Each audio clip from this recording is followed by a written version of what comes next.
no matter how it's said or who says it. We all crave love. We want to be seen. We want to be needed. We want to matter. And so we search for it, sometimes in the wrong places. And when we don't find it, we try to fill the void with whatever numbs the pain. Far too many of us have no safe place to run when we're drowning in our darkest moments. And far too often, the things we turn to only push us further from the purpose God has for us. We don't know how to break the cycle. We don't know how to surrender to change. So we stay stuck, paralyzed, lost in an endless loop, carried wherever life takes us with no sense of direction. And yet, others seem to have figured it out, like they got a fortune of a map and a guide while we're left to wander alone. Life feels unfair. The odds seem stacked against us. And if we're doomed to fail, then we may as well make the most of the ride, right? I know what it's like to think that way, to sit in the dark, alone, questioning my very existence, wondering if anyone would miss me if I was gone. And I'd love to tell you that the heavens opened and God's voice thundered down, pulling me out of that pit. But that's not what happened. Instead, it started with a word. That word led to more words. Those words led to understanding. That understanding led to wisdom, and that wisdom led me here. In everything I encountered, I discovered one undeniable truth. God truly does love me. And by implication of where I once was, I know He loves you too. So the question is this the word that will start your journey?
Welcome back to the Power of F4R Podcast. My name is Gabriela Arismendi, and I'm here with our host, Deshaun Powell. How you doing today? I'm doing well. Looking forward to this, what is this, episode number 6? Wow. Yeah. Okay, we're moving. Come along. Let's go. Great. In a world filled with noise, crisis, and uncertainty, it's easy to feel lost, overwhelmed by stress, fear, and self-doubt. Research tells us that during a crisis, our ability to process information can drop by as much as 80%. What we hear first sticks with us the most. But when we're surrounded by so many conflicting voices, how do we recognize what's true? Think about it. When chaos hits, what signals are we tuning into? Social media? Our own self-doubt? The pressure of the world? Or are we listening to the one message that has been sent since the beginning? God's message of love, salvation, and redemption. Despite what many believe, Jesus didn't come to condemn the world. He came to save it. But the question is, are we actually receiving that message? Or are we blocking it out? Are we misinterpreting it? Are we so caught up in the noise that we fail to hear the truth? Let's dive into this. What does it really mean, that Jesus came to save and not condemn? And how does that challenge the perception that God is only about judgment and punishment? So when you're a child and you do something wrong that upsets your parent, they usually will discipline you and maybe even put you on punishment, some sort of punishment, and then you do your time. You do your punishment. You do your time. Your dad served my clink, clink, clink, clink, clink, clink, clink, clink, clink, clink. Yeah. You do your time. You do your time. You do your time. But usually at the end, your parents love on you again, or they show that even though you did something wrong, they still care for you, and they're not gonna like leave you by yourself forever. Right. And so you still feel that physical, care from someone who's taking care of you. And I think in a world, as you get older, you start to really feel the weight of the world and the judgment that comes with it, especially when it comes from like teachers or pastors. You say things that they see you doing that seem as wrong or in that type of sense. And like, I guess the question is, how do you feel that same type of connection with God? Because we always feel like if we're always doing wrong, he's just judging us, but we don't feel that tangible care. Yeah, I think I get the essence of your question, right? Which is, I like your correlation of, being a child and being in a household. You've got a parent who is your legal guardian, who is the authoritative, force in your life, right? The one designated to keep you on the straight and narrow, the one who's required to place boundaries around you, and who is charged with being the steward of your life so that you can be of good success, to raise up a responsible human being who is a productive member of society. And your contrast with the world and all of the judgment that you experience in the world, yes, where you're constantly under evaluation. And, in the age of social media, in the age of media in general, you are under evaluation even by yourself, let alone.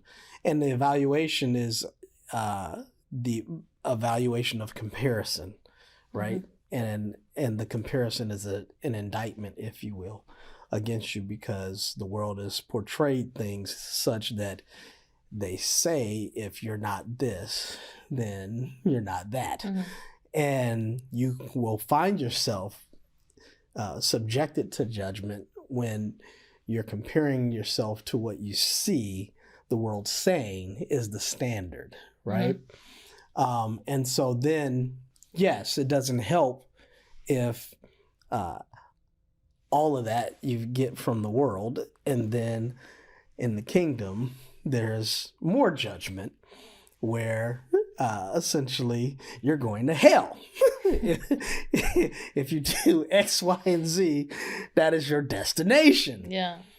So I do understand that there can be this feeling of disconnect from God, even though that's not necessarily an accurate portrayal of who he is.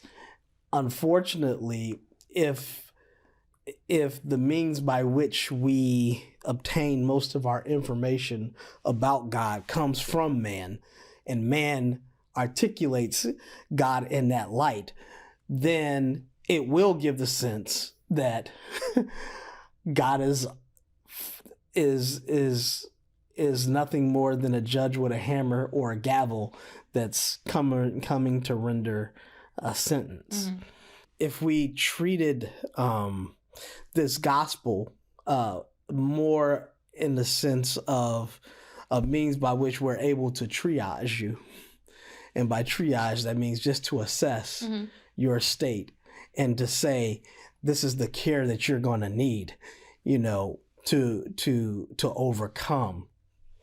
And it became less of a a judgment of your past. This is not you going to before a judge and a jury and the accuser of your sins. That's what the adversary wants to do. But God's perception is come to the hospital, come to the urgent care, come get the care that you need, because you're in a broken state, you're in a failed state, you're in a compromised state, your condition is not whole. Come and get the care that you're in need of. And that really should be how the message of salvation and redemption is received, is that, you got a condition that you are not fully aware of, and you're not whole, and you are in need of healing. You are in need of, help. And if you don't get it, it's only a matter of time before your time on earth is done, and there's nothing you can do about it, after that time. And then, look, I could take the approach of, Christ being the chief surgeon. I could take the approach of, because I'm about to go some places, man. Look here, some of y'all need more than just surface work. Oh, man. Some of y'all got more than the common cold, man. Some of y'all got more than the flu. Some of y'all need some surgery, because you've been broken in ways that are not normal. That you've been broken in ways that require attention and time and a careful hand. Because the things that you've endured or that you've encountered in life have done so much damage that to repair it requires an elevated amount of skill, an elevated amount of knowledge, and it's not going to be resolved with a couple of pills, take 2 Advil and call me in the morning. It's not going to, for those, that's an old reference to an old commercial. It's not going to be a quick fix. And the more life you live and the more trauma you carry throughout life, trauma has a reverberating effect, meaning that it can last for, I should rephrase it like this. It can cause more trauma. Because if your mind has been broken because of a trauma you've experienced, and then you carry that trauma into the next situation in life, you'll create more trauma because you're already traumatized. And as a result, all of the traumas will begin to add up. And the longer you go without receiving the care that you need, the worse your condition gets. And it's like ignoring things like a cancer that's growing inside of your body. If you ignore the cancer that's growing inside of your body and there's no adjustments being made to defeat the cancer that's in your body, then what will happen is the cancer will continue to grow. And for many of us, we've got some cancer, we've got some tumors, right, that have grown inside of our body, our spiritual body, our mental body, our soul, right? Traumas that we've experienced, whether it be in your childhood, whether it be in your, adolescence, whether it be in your young adulthood, whether it be in your adulthood, something happened or some things have happened. And you are in need of someone to operate.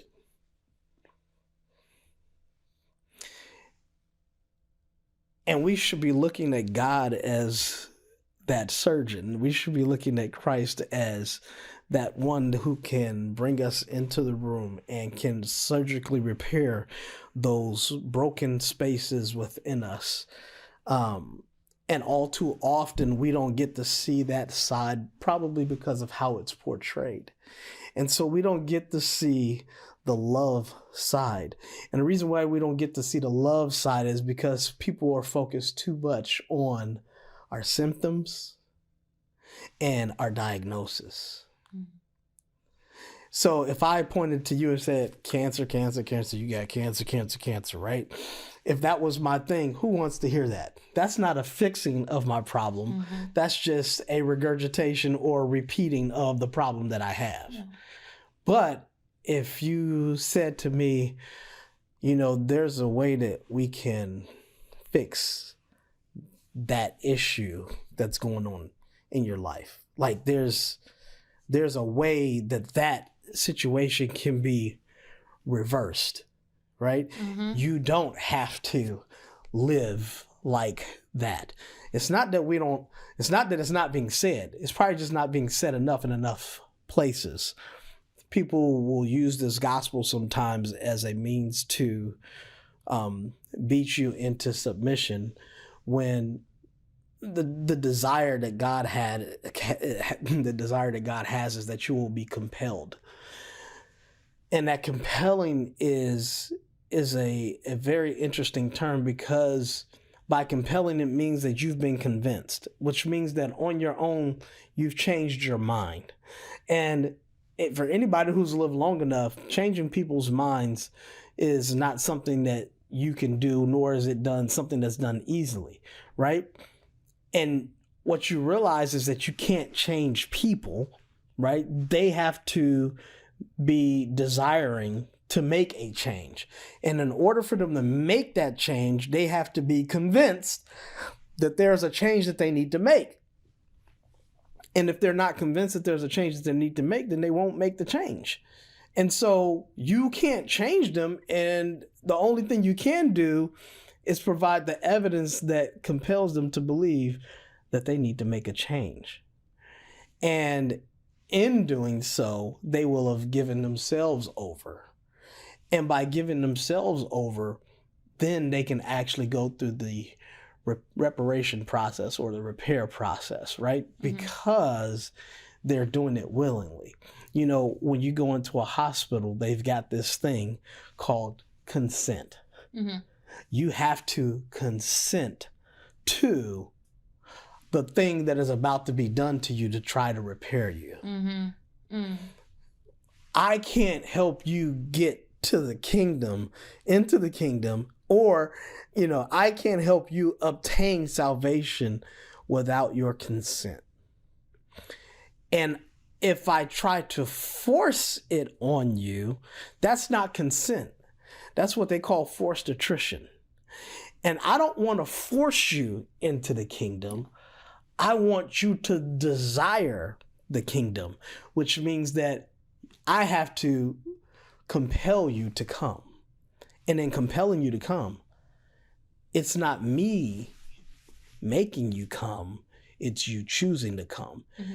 And the ability to ensure that you stay is largely going to be tied to what was your desire to come in the first place. But if you're forced, well, you know, when you're forced to do anything, the moment you feel like you have an opportunity to break free, mm-hmm. then you will.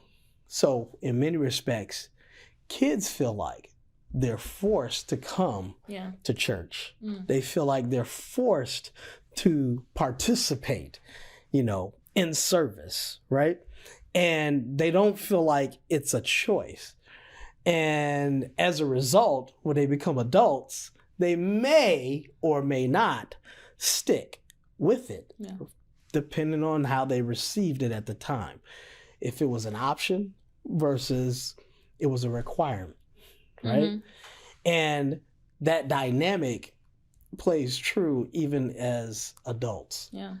We have to choose to come. Mm-hmm. But it doesn't help if the message that's the message to compel us to come is a message not of love, but a message of or else. Mm. As long as it's or else, as long as it is presented in the fashion that it is a ultimatum, mm-hmm, mm-hmm. then you may not be 10 toes down fully in on the process, mm-hmm. right? We want you fully in on the process.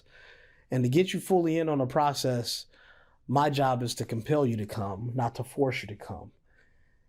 And you know what that means? I may or may not be able to compel you. Mm. I may not be the one that God can use to compel you.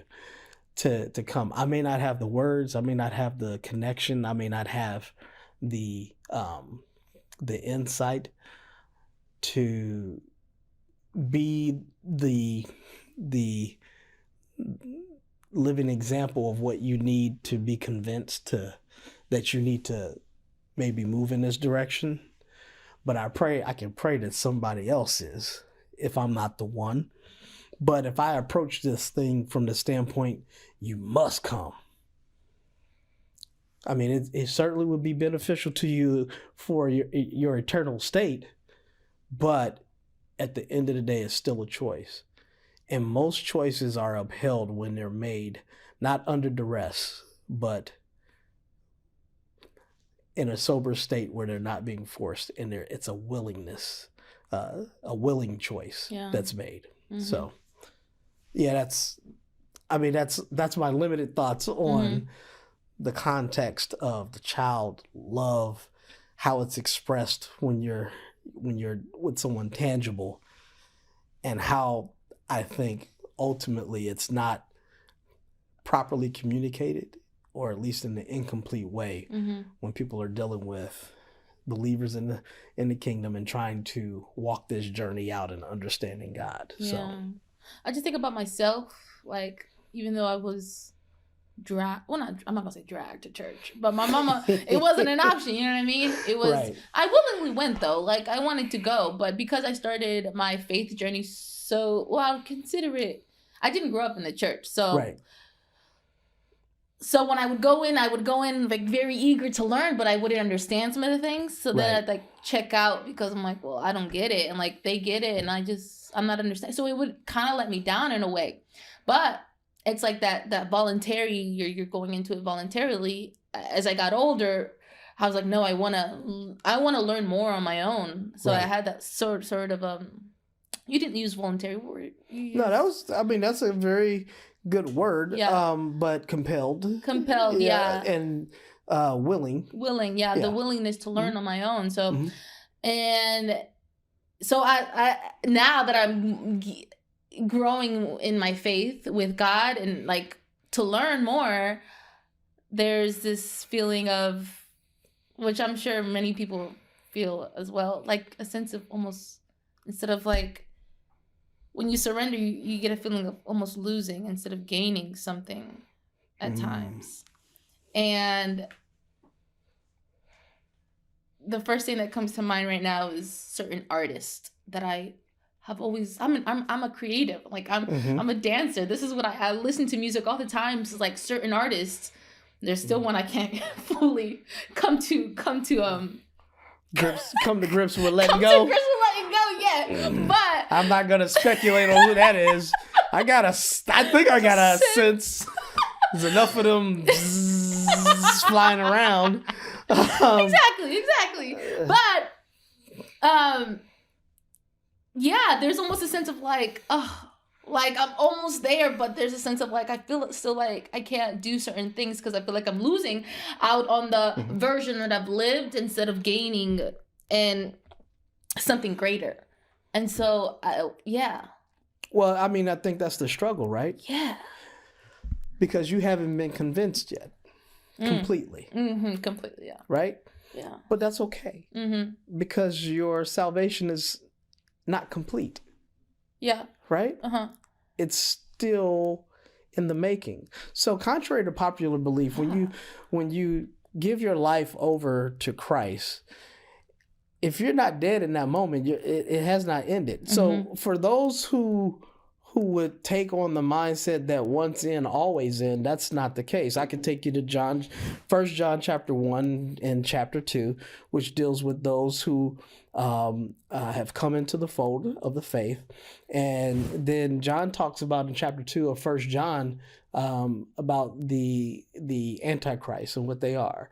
And he talks about those who were with us and then they were for us and then they left us and they left us because they were never actually for us. So you're going to have people who are going to come into the household of faith and they're going to participate, and then guess what? They're going to leave. And he deals with it from the standpoint, the reason that they left is because they weren't 10 toes in, right? They didn't really they weren't really for us. They was checking us out. They was eager to participate, take in the fun times and things of that nature. But at the end of the day, when the rubber meets the road and it's time to go to battle, everybody's not going to stick around. How is it that we can preach all of these things to you? You can witness the power, the joy that you had when you first gave your life over, like, yes, Lord, thank you, Jesus, hallelujah, glory to God.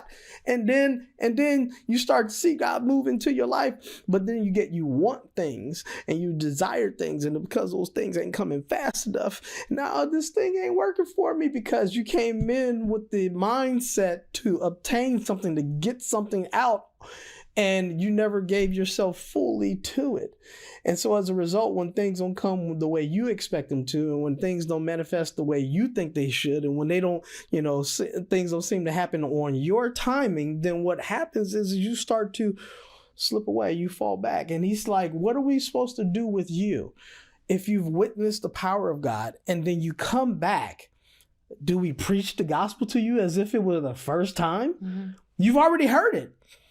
What is it that we have to do to compel you? You've already seen it. Mm-hmm.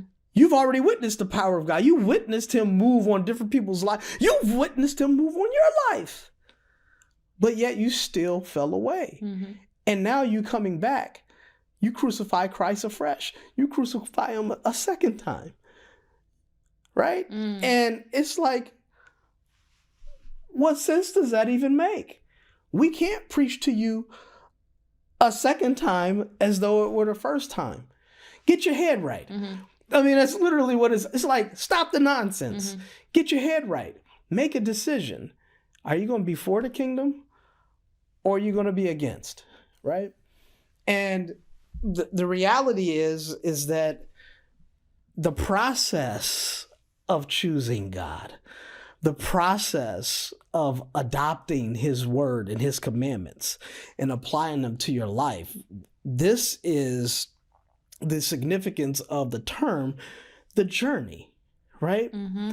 Because when you first come in, you can come in on fire, right? And I think in some of our past discussions, I kind of talked about the parable that Jesus gave with the seed that fell by the wayside, fell on the stony ground, and then fell in thorny soil and then good soil, which is a description of the hearts of man and how they receive this word and how it manifests inside their life. Well, when you understand that people come in with different motives and different desires, the question is, where are you? Mm-hmm. And yeah, you're going to give up some things, right? When you start making that decision to change, and I'm about to do this. And then there's going to be those things that are going to be easy to give up. Mm-hmm. But then there's going to be those things. It's like, man, I got to get that up too. Ooh, this is hard. Yeah, it's going to be hard, but what do you want? See, the beauty in the process is that you don't really know what you want. You only know what you had. You probably won't be ready today, right? You may not be ready tomorrow. Mm-hmm. You may not be ready this year. But over time, if you are truly if you're seeking after God, then you will, in discovering him, it will make easier to purge those things that ain't supposed to be there. Mm-hmm. Mm-hmm. And it'll make it easier to let those things go. But understand that as a part of that journey, it's not going to be easy at the onset. You're going to have to condition and get through, grow in the journey. And then as you're growing in the journey, the lens through which you see the world will open up all the more. And then you'll begin to see what's really important. And then your appetite will change, mm-hmm. right? Mm-hmm. And as your appetite changes, your palate will develop. Yeah. And as it develops, then that thing you used to consume, it won't taste so good anymore. When you're younger, as you get older, you're always going to think about, am I going to heaven or am I going to hell? It's a thought. Is that how it comes out to? Yeah. Am I going to You can think about what I did this past week. What I did? I'll go to heaven. I think I'll go to heaven. If I die this week, I'll go to heaven. Yeah. But in reality, it's much deeper than that. And I feel like a lot of people misinterpret that, or they choose to just block it out and live temporarily, live in the moment, because you only live once and you're here and this is what it is. And I think about this message, that the code, and this one really got me. It really got me when I was diving into it, because I thought about, it's in correlation to Morse code. Right. This really, really got me. I'm not even going to lie to you, because I think for me, for the longest, I've been like, how do I know I'm really hearing? Like, how do I know what I hear is true? How am I misinterpreting what I'm hearing? Is it just my head? Is it just me? Am I going crazy? But no. And I looked into it, because for me, I'm a visual learner. So I dove into what Morse code is, and we all kind of know what Morse code is. But then I looked up, sometimes in history, in history, that it has been used in war, for people who have been in captive in certain areas of the world. I'm like, oh my goodness, and it hit me literally in that moment. I was like, that's his way of speaking with us. Like, right now, it's even hitting me right now. I'm like, of course we can't tangibly hear him, but like, the signs are there. Are you trained enough to like pay attention to them? And I was like, oh my goodness. Morse code. Mind blown. So eventually we'll do a series where we'll bring designers on. Yeah. And designers, our chief designer is Julian O'Loughlin. He's the one that did majority of the works. I want to give credit to Mr. O'Loughlin. That's my guy. But the understand that, again, if we're spiritual beings, then our language is different. Yeah. I'm going somewhere with this. If our language is different, because we're spiritual beings, but you've only lived in the natural, then you got to learn the language. Why is the journey so hard? Well, because you got to learn the language to be able to interpret the landscape so that you can navigate the world and the terrain that you're in. But if you never choose to learn the language, how hard is it going to be to read the map? Yeah. How hard is it going to be able to communicate while you're in the terrain? And who are you going to call out to if you don't know the language? You can't even phone for help because you didn't learn the language. It's like being immersed in another country and you didn't learn the language. It's rough, right? Now you're a tourist. If you get dropped into a tourist area, it's a little bit more accommodating. Yeah. But what if you get dropped in the middle of basically, nowhere, you don't know where, you have no idea what the language is and you can't, it's rough until you learn the language. And so the language is a big piece and God is speaking, but the issue is not whether or not God is speaking, it's whether or not you can interpret and hear what he's saying. If you don't get in his word and understand, then you can't hear the language that he's speaking. And he's always speaking. And much like, you ever have a situation where when you were younger, your mom called out and it was in the midst of people and you knew she was calling out for you because you recognize her voice? Many of us don't recognize God's voice. You cannot distinguish it.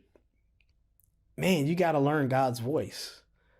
But you know how you learn God's voice? Spend time with him. You got to spend time with him and hear him speaking to you. Get accustomed to hearing his voice. And in doing so, you'll start to hear him all the more. And then it won't matter how much noise there is, you'll know when God's speaking. Mm-hmm. But guess what? That's a relationship thing. You got to actually spend time with him to recognize his voice. So spend the time with him. Seek ye first the kingdom of heaven. Then all these things shall be added unto you. Seek him and you will find him.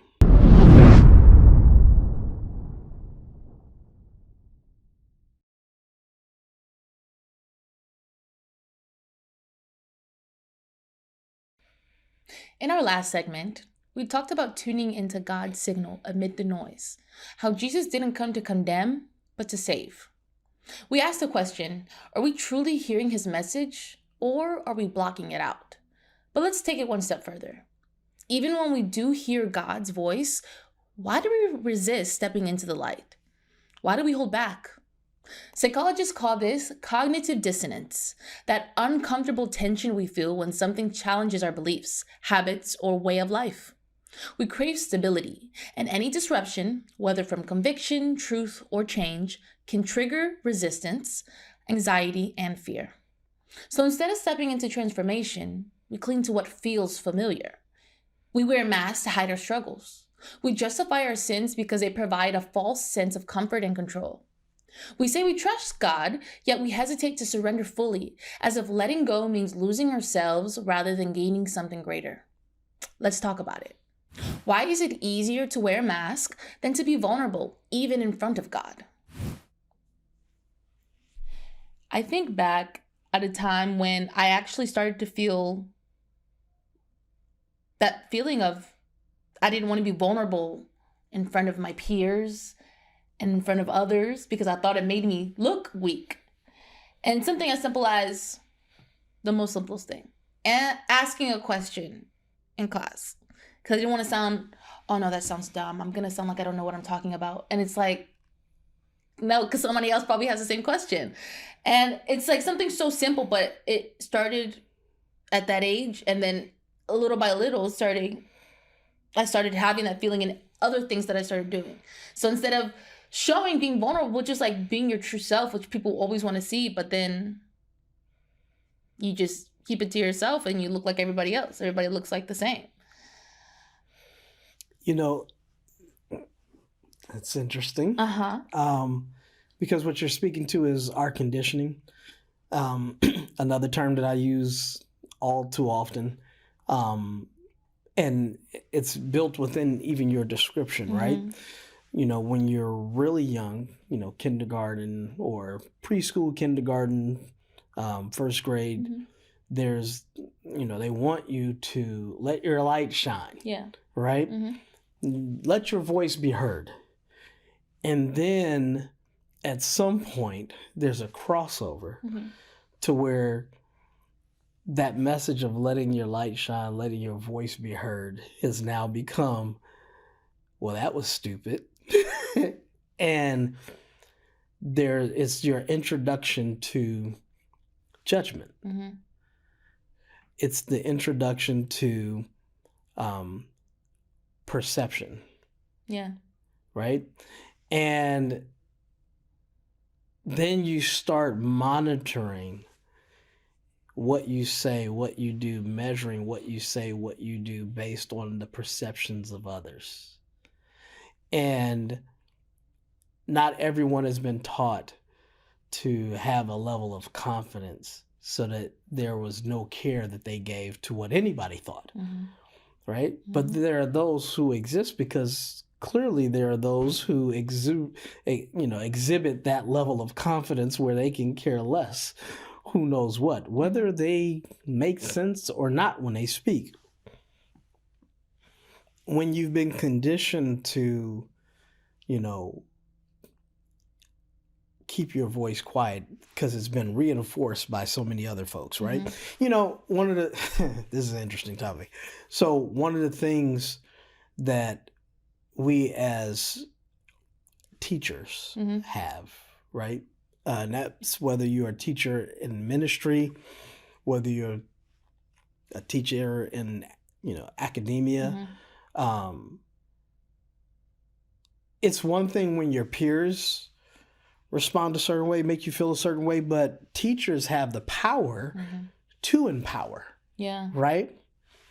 But if your teachers don't empower you, and if we take it a step further, your teachers participate in the judgment based on the perception, that can be deflating, and it can kill the confidence to the extent that nobody wants to speak up, right? Only a select few. So how does a teacher kill the confidence? Because then they make a joke about you. Oh, that's silly. Oh, okay, I guess I just won't speak anymore because I already look silly to my peers. Then, in many respects, the ones that will speak up are going to be somewhat goofy or clowns about it, right?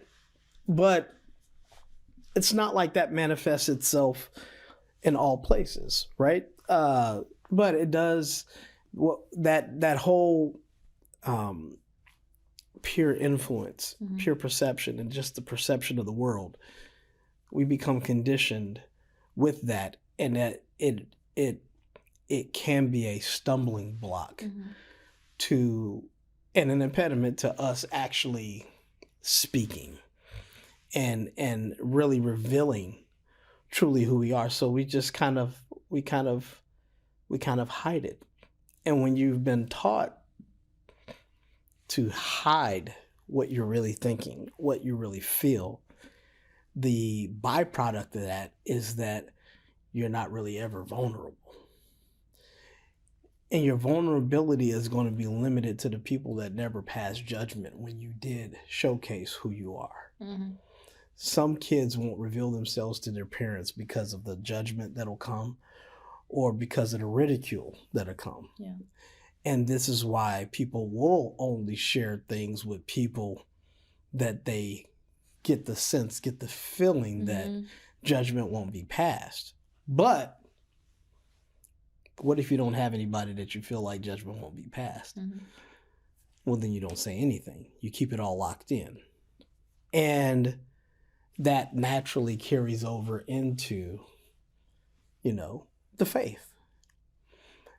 And when you're thinking about that, if you have people in the kingdom, other believers that engage in the same behavior that you experience in the world, that you've been conditioned to believe that you can't be vulnerable, you can't share these things because it'll be a sign of weakness or this or that, then it becomes even more of a stumbling block, because now your spiritual growth is hindered. And when we're supposed to come together and we're supposed to be able to be vulnerable, now we know because people gossip. And it's just as prevalent in the church as it is in the world. Now we're guarded. We keep what we're going through to ourselves, and we suffer in silence. We suffer in such a manner that nobody can lend a hand in our suffering, because we've been made to believe that we have to put up this facade. So you start talking about masks. So how do the masks get there? They get there because being vulnerable, we've been conditioned to understand that's a mistake to be vulnerable, right? Because people take advantage of those who show their vulnerability, right? If we don't get to a place where the passing of judgment stops, if we don't stop acting like the Pharisees inside the Bible, the Sadducees inside the Bible, the people who seem to know, the people who then would also in the same token, pass judgment on those who either didn't know or weren't visibly displaying what they thought they should be. Until we get to a place of understanding, where we understand that everybody's walking their own walk, and this walk isn't always going to be easy. And there's the need for us to hold each other's hands and to say, we're going to help you walk through this. And in the ways that you don't know how to do it, and wherever you are, we're going to meet you where you are and try to get you there. Doesn't mean I'm going to go, now I ain't going down to the red light district with you and doing, we're not doing that. I'm not going to no bar with you to try to counsel you out. No. I'm not doing all of that. Mm-hmm. But I'll be here, right? I'm a shoulder you can lean on. I'm a voice that you can hear. I'm certainly, if nothing else, I can pray for you, But while I might not condone your actions, you're going to go out and do what you're going to do. But just to know that there's a door open for you to get some wisdom when you need the wisdom that you need. Because I don't know how to fix anybody. I mean, that's just the realest I can get is that I've been doing ministry for over 20 plus years, and I didn't see people who've been doing it a whole lot longer, and nobody seems to have the formula that every time that for every person that comes that they got the formula to fix. So if I ain't seen it, and other folks I know ain't seen it, and they've been doing this way longer than me, I think there's a reality that exists there that says, hey man, we don't, but there are the things that we can not do that will certainly change the narrative and maybe open doors to more healing than what maybe currently exists. So we have to stop passing judgment. If you see a person with a open wound in their arm, laying on the ground, writhing in pain, do you accuse them for how they got the wound? Doesn't quite make sense, right? What should your natural inclination be when you see a wounded individual laying there on the ground, wounded, grabbing at the wound? What would our I mean, we're human beings. What should our natural inclination be? To help. To help? Yeah. Hey, whoa, ooh, ooh, ooh. Something that's other than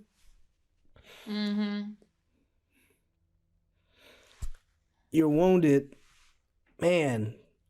How can I help? Yeah. And we don't take that approach in many respects. And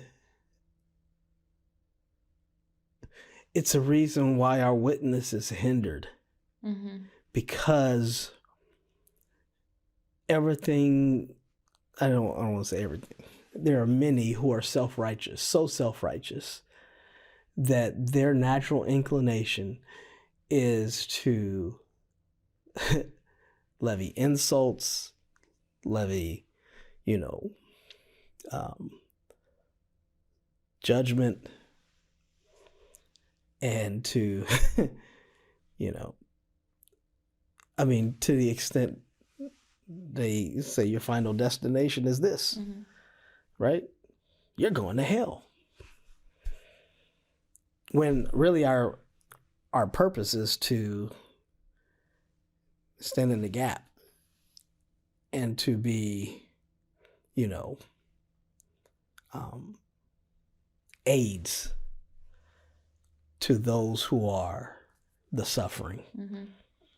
And whether we like it or not, whether we perceive it or not to be this thing, anybody lost in sin. Okay, anybody lost. Forget the sin part. Anybody lost. If that's truly what we've confessed that these people are, then they need help to be found, right? Casting blame and shame on people that are lost doesn't seem like a really good formula for helping them get found, ridiculing them for the state and the condition that they're in, especially when you were there too. Doesn't quite make sense as an approach towards bringing about deliverance and redemption. So until we change as believers our attitude in dealing with those who are the lost, then we will perpetuate the same stereotypes that many people won't come into the kingdom now because they believe they exist. We have to reshape the narrative, and wagging our fingers at folks, telling them they're wrong, as though we have no issues. It's not going to be the most effective approach towards winning souls over to the kingdom. And we'll keep getting the same results we've been getting, that's been received for the ages. We won't be very impactful, and we'll be yet another generation of people, believers that have been in the earth, seemingly widespread, but no effect on the world that we live in. But still, there is still folks who will fall back into, well, we all do fall into back into the comfort. There's a comfort that comes with sin, and it has a control over us. It's like we're creatures of habit. We always go back to it. And so, I mean, I guess, how do we get out of this cycle, like, of control and of this comfort? Because it's comfortable. I'm glad you said that. You know, it's hard. Think about this. Earlier, I talked about the need for the Holy Spirit. That is a very key component, right? But the very same thing that's got us into that sin is the very thing that could get us out of it. Hear me when I come with this. You know why it's hard to pull yourself out of that? Because you can't do it alone. And with the Holy Spirit, now you have the power to do it. But you want to know what would make it even easier to pull yourself out of it? The same thing that puts you in it.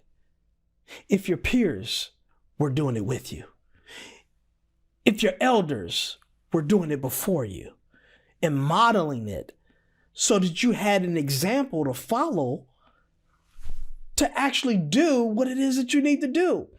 If there wasn't the ridicule and the persecution and the judgment passing and the laughing and the making fun of, if there wasn't all of that coming from your peer generation, and if there was a generation behind you that you could actually see them walking off of a cliff and them looking to you to be the standard bearer of where they need to be, then it would be easier. But when nobody's going to walk down that path with you, and you got to walk it alone. Any path that is alone is a hard path. And we're called to disciple those who are mature in the faith, to disciple those who are growing in the faith. And there's not enough discipling taking place. And as a result, there's a whole generation and just a whole large group of people who could triumph, but otherwise don't, because nobody wants to take the lead. Nobody wants to take up the mantle to help guide. Bible says the harvest is plenty, the laborers are few. There are many teachers, but few fathers, right? That whole fathering, I'm going to take you under my wing and care for you and say that I'm not going to let anything harm you. You are mine. You are my responsibility. Most people don't want that responsibility. Most people don't want that level of accountability, because how am I going to say that to you and then not give you the model to look at, to model yourself after? because most people are still struggling to give in to with giving in to their own temptations. No, it means that the bar has to raise for us first so that we can raise it for you. Mm-hmm. And if we don't do it, then what incentive do you have to do it? So it starts with us. It starts with the older generation, the generation that's supposed to be modeling the right thing, that's supposed to reach back with our hands and say, follow me. Mm-hmm. Until we do that, we'll be right where we're at. Mm-hmm. So if we say we trust God, Mm-hmm. we could say it, but then we still struggle to truly let go and just trust. Mm-hmm. What does this reveal about our faith? There is the time you have to give yourself for the change, Mm-hmm. for the transformation, right? So most believers, if you asked them, and if you asked, and when I'm most true believers who, entered the faith one way and went through the transformational change, Mm-hmm. right? Gives kind of the picture of the caterpillar and the butterfly, Mm-hmm. right? That transformational change, you were one thing one day and you're a totally different person. Now, if you truly went through the transformational change, it manifests itself in so many areas that you're just different. Mm-hmm.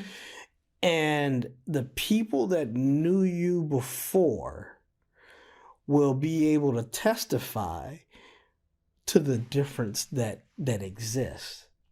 Now, you may have always been smart. You may have always been intelligent and articulate and all of those different things, right?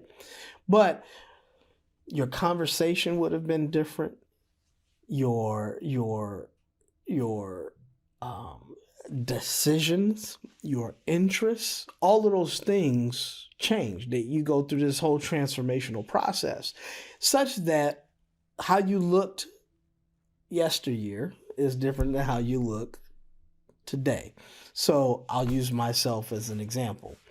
The things that I would engage in, the activities I would engage in, my conversation, all of that, if you knew me in my teenage years, you would say, well, the dude is still smart, right?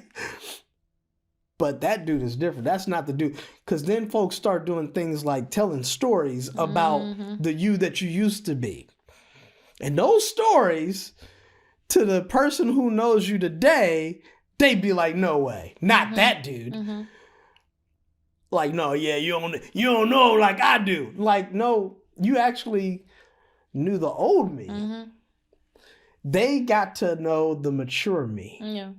the changed me, the transformed me.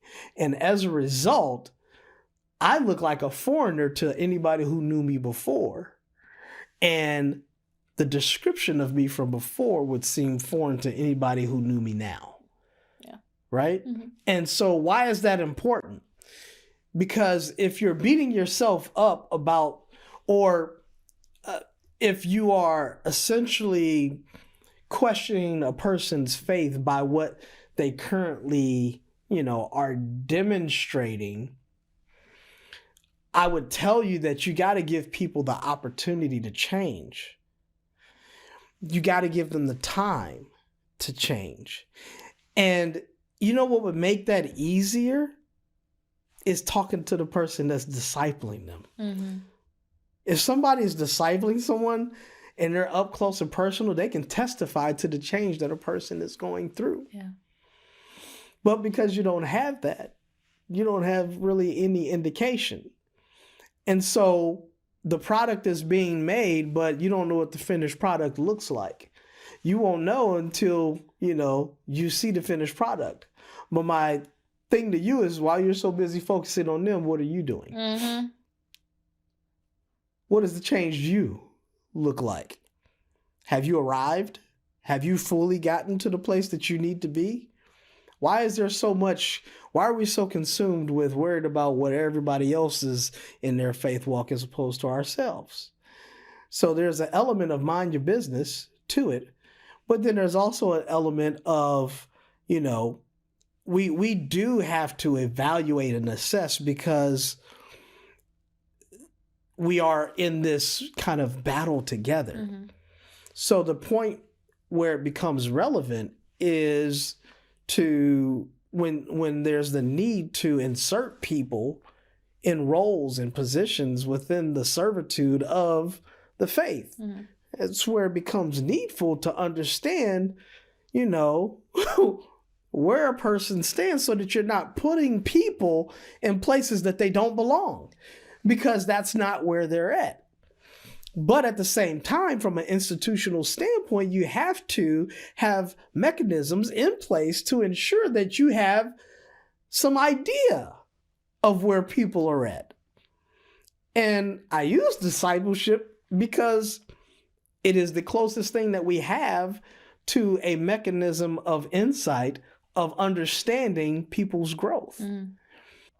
In those models, there should be some additional models where people are appointed to help disciple new believers, regardless of age, so that we can get a sense of where people are at and their need to grow. Mm-hmm.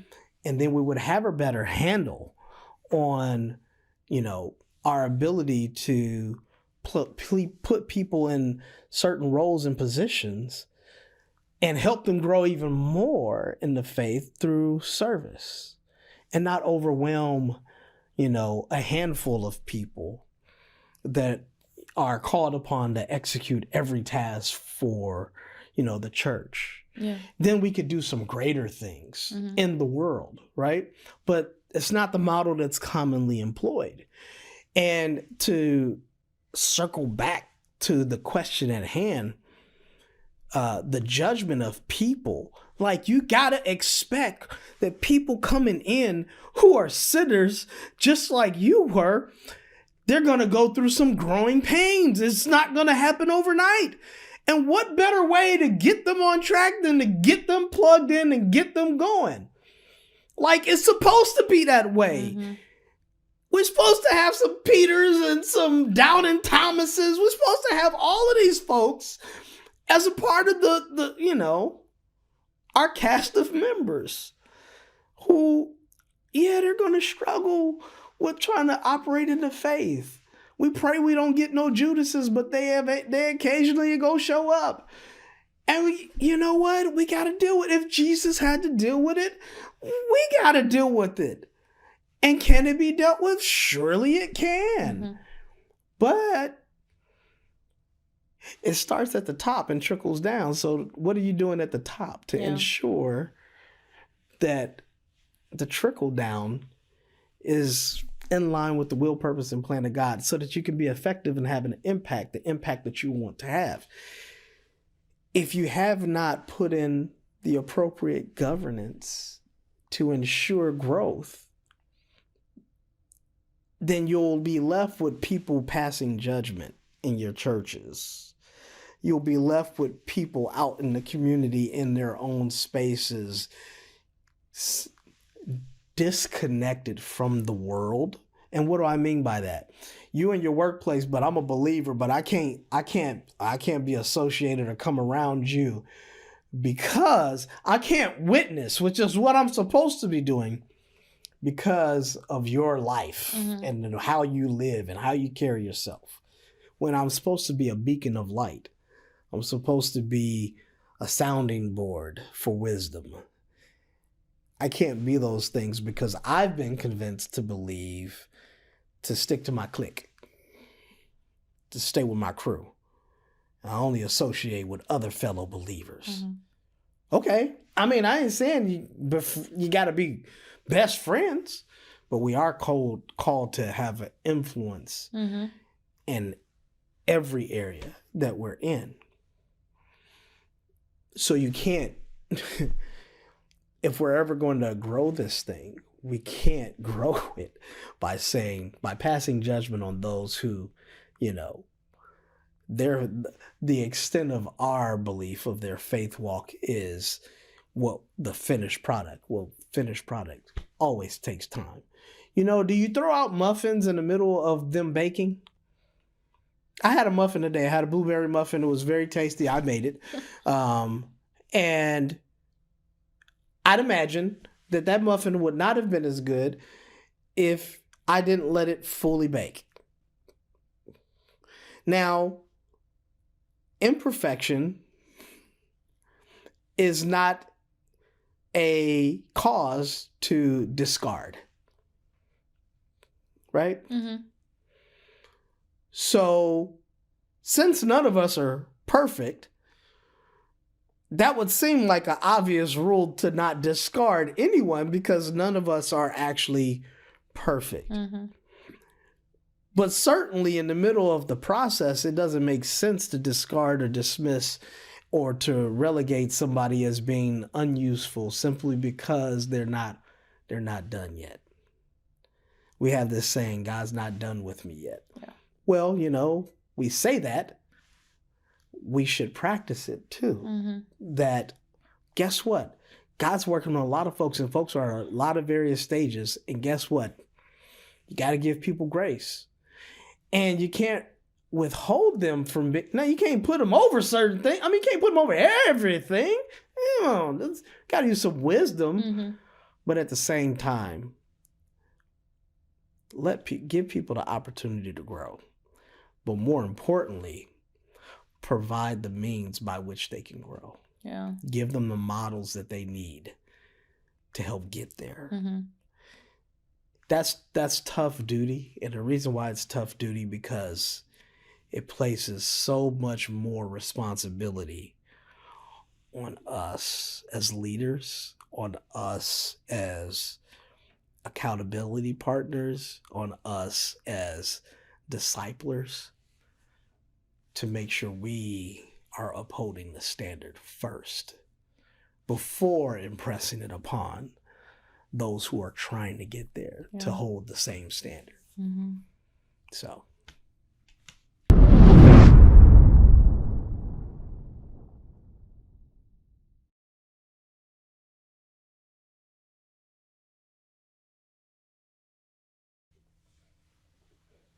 In our last segment, we uncovered a hard truth.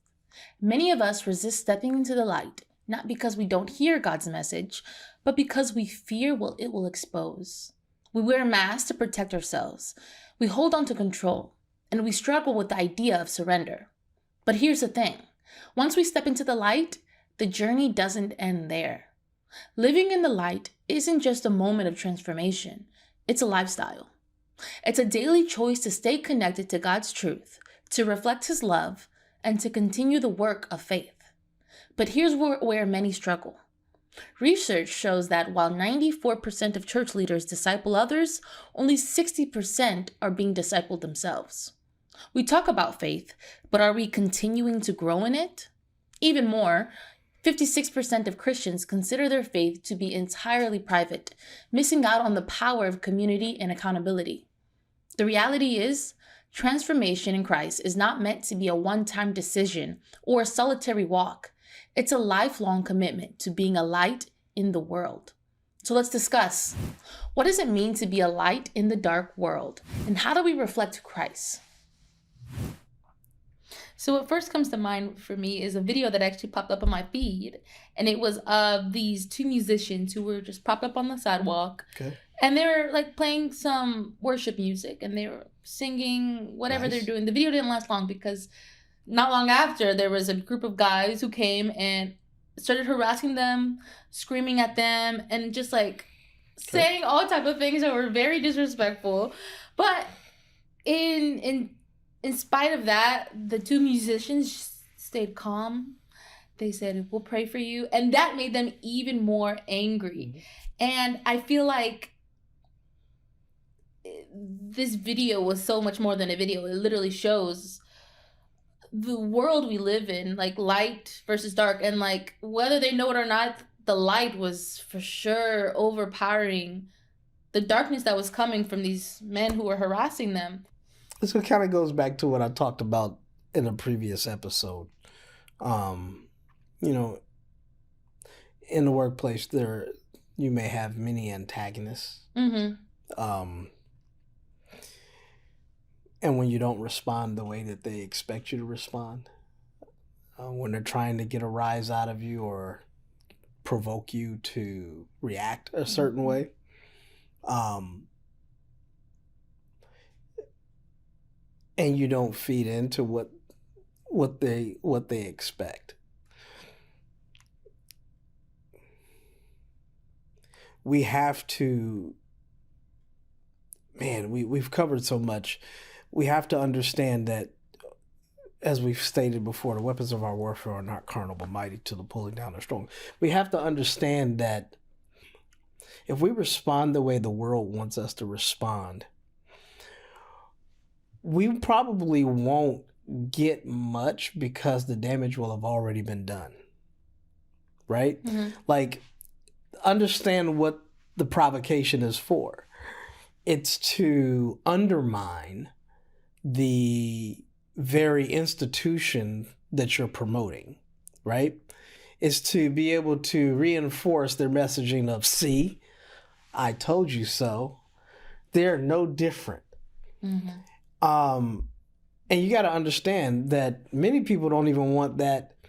Look, let me tell you something. You put Christ on your, you wear Christ on your chest. You wear Christ on your arm.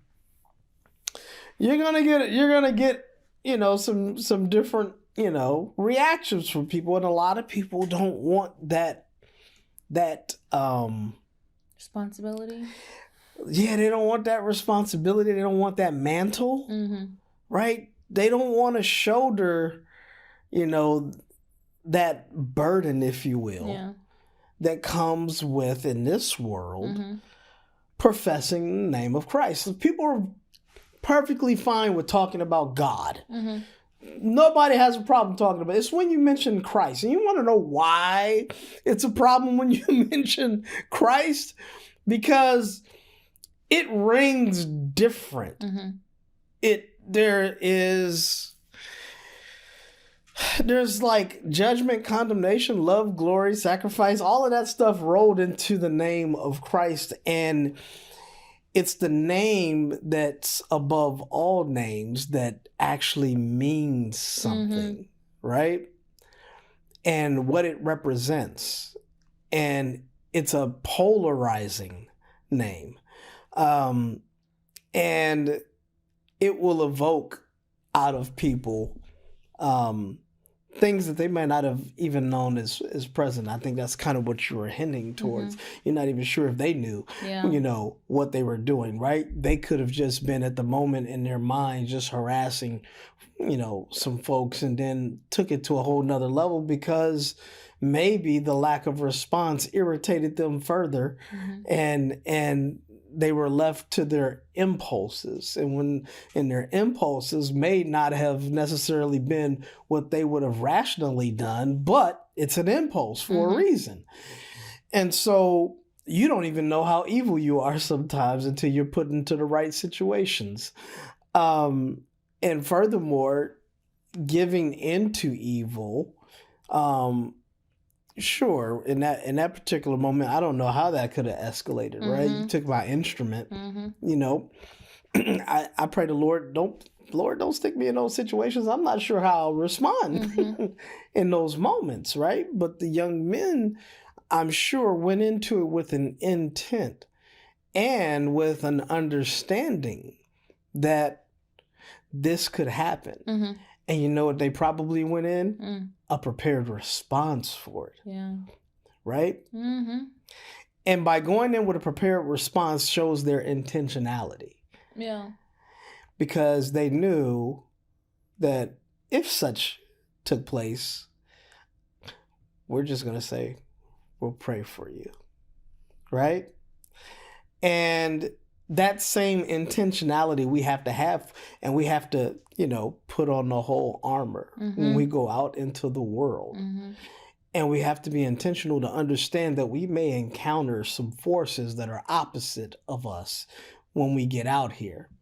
And we better have a planned response, or we certainly better be sensitive to the Holy Spirit to be able to discern when those moments are coming, because the Holy Spirit, if you are in tune with the Holy Spirit, will notify you, hey, something's about to jump off.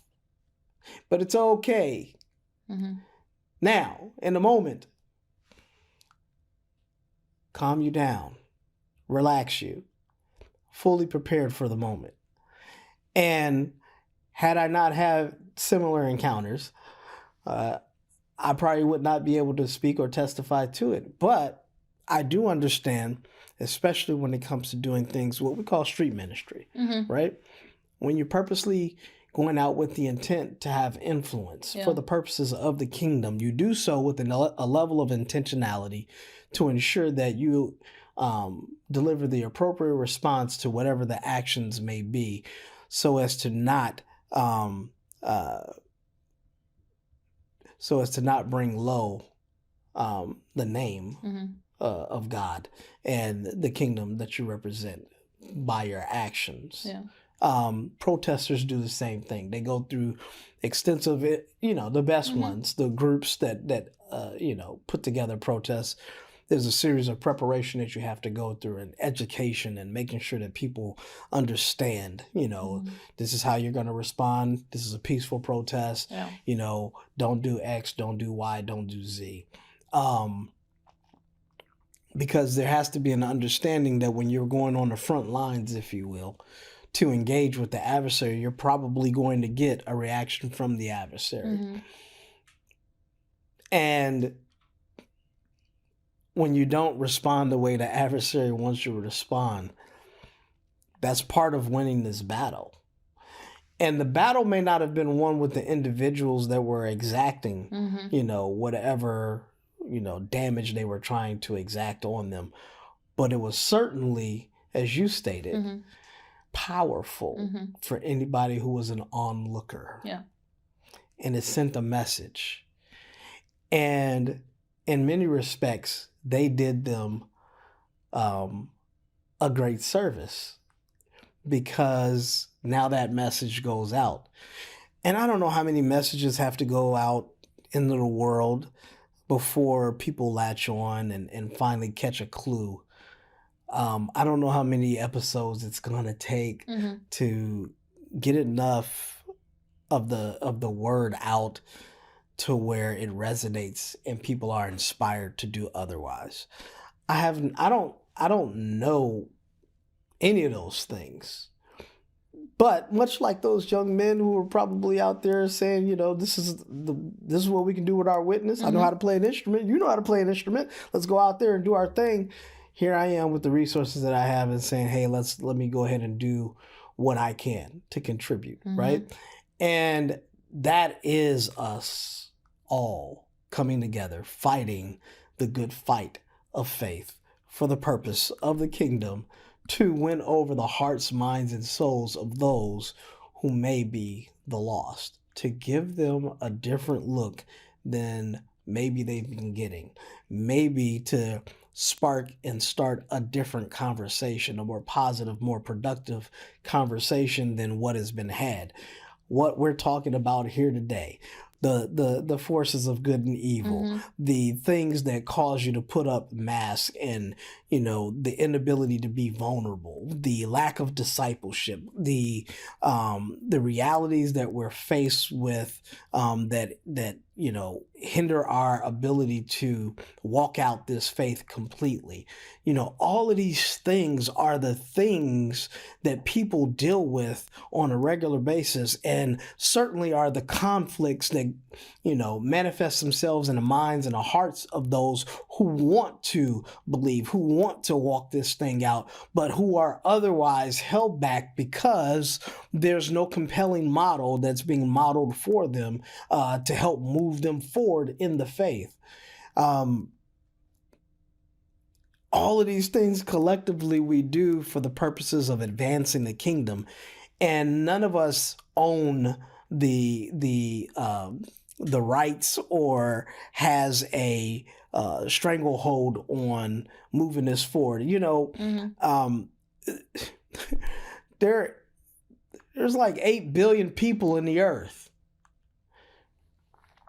So even if you get to 10 million, 40 million followers, what does that even mean? I mean, I'm just, I'm thinking in my head, like, okay, yeah, you know, if you pastor a church of 30,000 people, that's pretty great. That's pretty cool. It's 30,000 people. It's 30,000 people. Mm-hmm. It's not even 1% of 1% of what we need to penetrate, right? So what it constantly conveys and communicates is that there's so much work to be done, and there's so few people doing the work, and each one of us has to do our part. And you know, if anybody ever wondered about what my hope is for this thing, is for those pieces and parts to come together collectively to be empowered to do what it is that is the call of the kingdom, and that there are far more of us that are active in doing it than maybe what exists today, because there has been the means facilitated for them to be able to do it. But up until this point,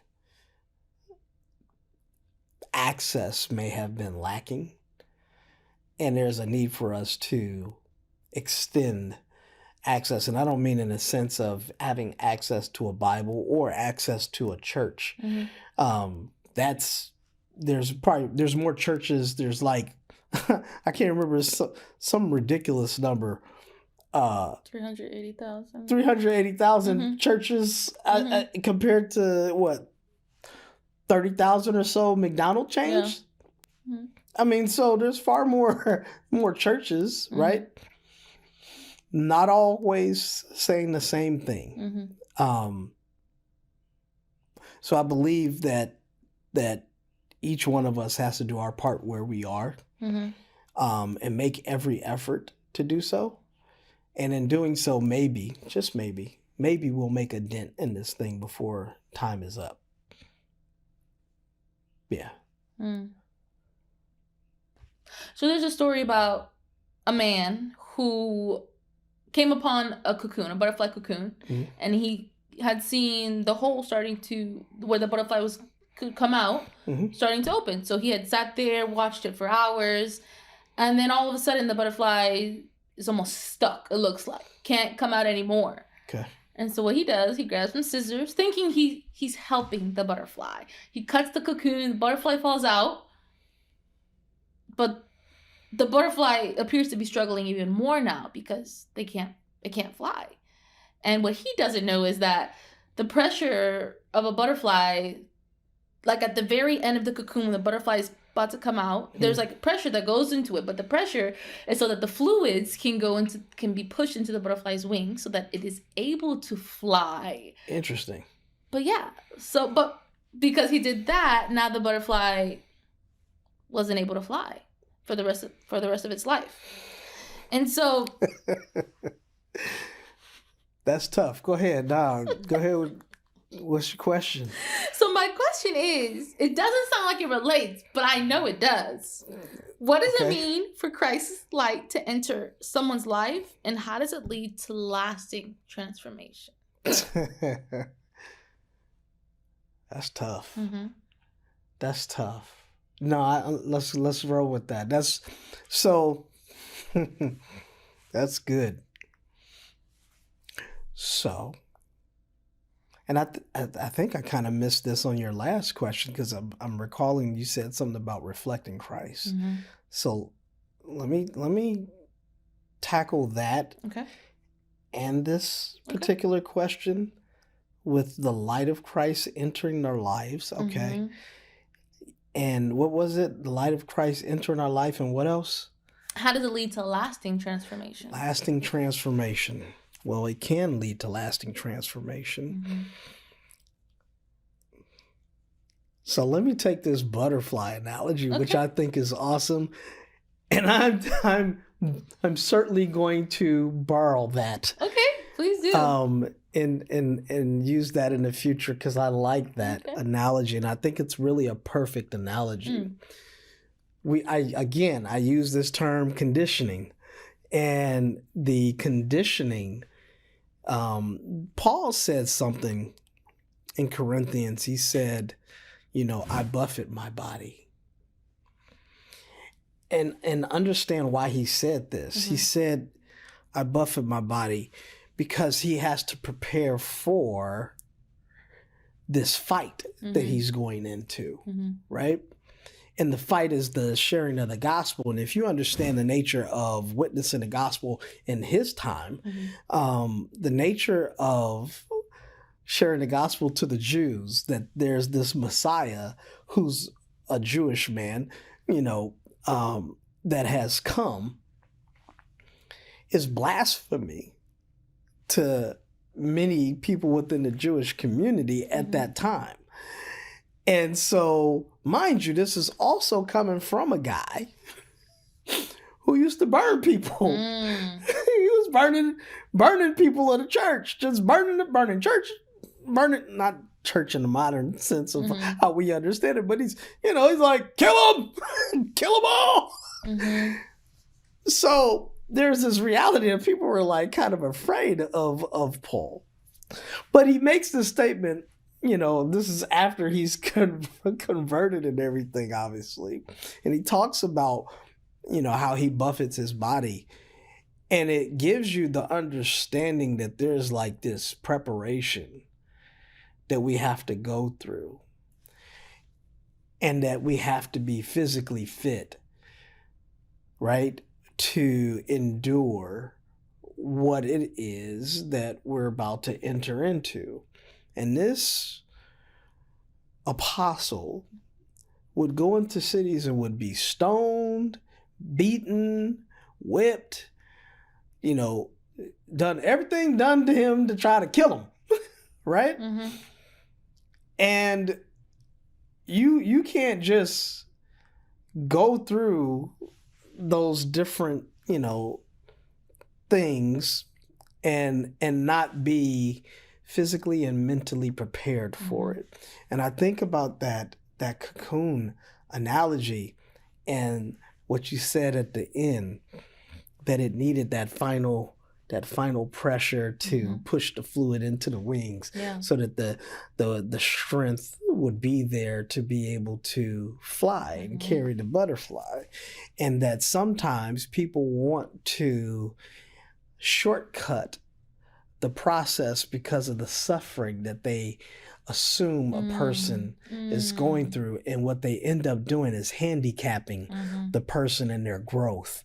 And so they never actually reach their full potential because you never let them go through what they needed to go through in order to build the strength up that they needed to endure to be able to do what it is that they wanted, that God sees for them doing. And sometimes we become pacifiers. Sometimes we become the stumbling block for the growth of young believers because we get in the way of the process because we don't want them to hurt too much. We don't want them to have to go through the trauma and the trials and the tribulations that we went through. And as a result, sometimes we will cocoon folks, or we will inhibit the process from building them up to what they're supposed to actually be. And this light of Christ, when it comes in you, will compel you to have a desire to do things. Man.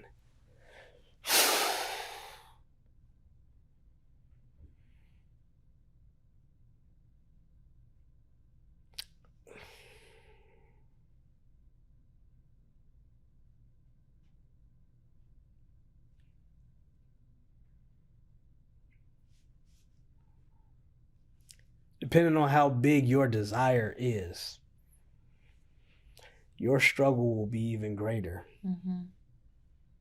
Because in order for God to keep you in the place where you desire to be, He first has to strengthen you.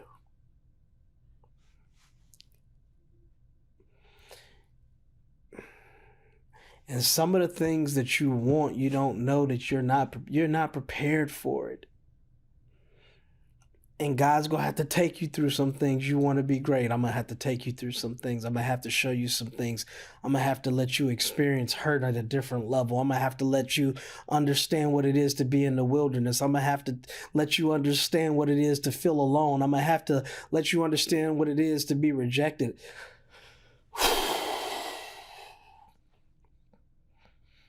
I'm going to have to let you fail. I'm going to have to let you bump your head. And I'm going to have to let you see that I'm still here so that you can know that you can be brought through. Mm-hmm. That when you think you're alone, you're not alone. That when what you think is impossible is possible. And I got to take you through all of those things so you can fly.